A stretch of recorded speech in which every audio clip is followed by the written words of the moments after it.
ତ ଗଛ ଲଗା ହେଇଛି ନା।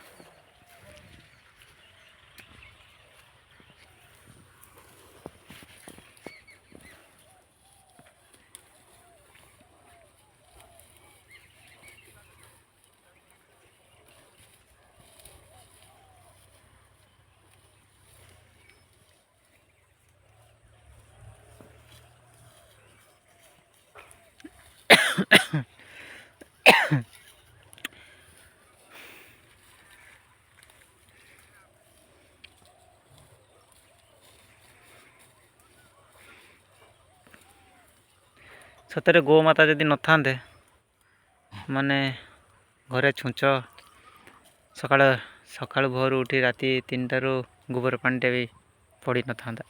ଯାଉ ଜୟ ଗୋମାତା। ଗୋମାତାଙ୍କ ପାଇଁ ସବୁକିଛି ସମ୍ଭବ ହୋଇପାରୁଛି।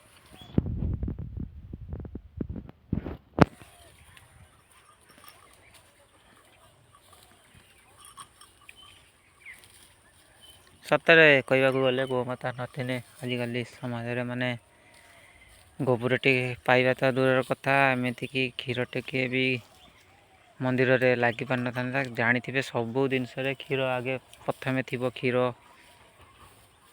ଶିବ ମନ୍ଦିରଟେ ଗଲେ ଆଗେ କ୍ଷୀରଟେ ଦରକାର ହେଉଛି। ତ ସେଥିପାଇଁ ସମସ୍ତେ ଦୟାକରି ସମସ୍ତଙ୍କ ଘରେ ଗୋ ପାଳନ୍ତୁ, ଗୋମାତାଙ୍କୁ ଭକ୍ତିର ସହିତ ପୂଜା କରନ୍ତୁ, ଆଉ ଭକ୍ତିର ସହିତ ସେବା ଅର୍ଚ୍ଚନା କରି ତାଙ୍କୁ ଘରେ ରଖନ୍ତୁ।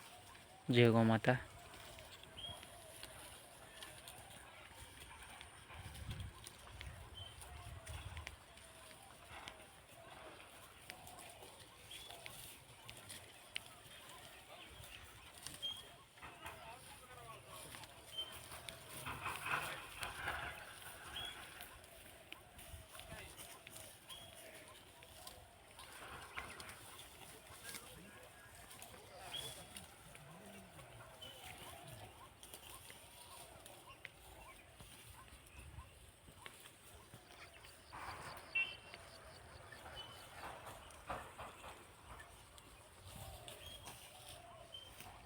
ତ ଯାହା ହଉ ସମସ୍ତଙ୍କ ଘରେ ଆଜି ମୋତେ ଗୋଟେ ଖୁସି ଲାଗିଲା ଏତେ ସବୁ ଗୋମାତାଙ୍କୁ ଦେଖିକି।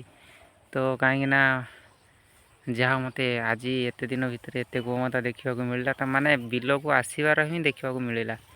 ଗାଁ ଗାଉଲିରେ ଏତେ ଦେଖିବାକୁ ମିଳୁନି। ବିଲରେ ମାନେ ଏକଜୁଟ ହେଇ ଏମାନେ ଚରୁଛନ୍ତି, ତ ସେଥିପାଇଁ ଦେଖିବାକୁ ମିଳିଲା। ଆଉ ଖାସ୍ କରି ଯେହେତୁ ବିଲ କଟା ସବୁ ସରିଯାଇଛି ନା, ତ ସେଥିପାଇଁ ସବୁ ଗାଈ ଛଡ଼ା ସରିଲାଣି।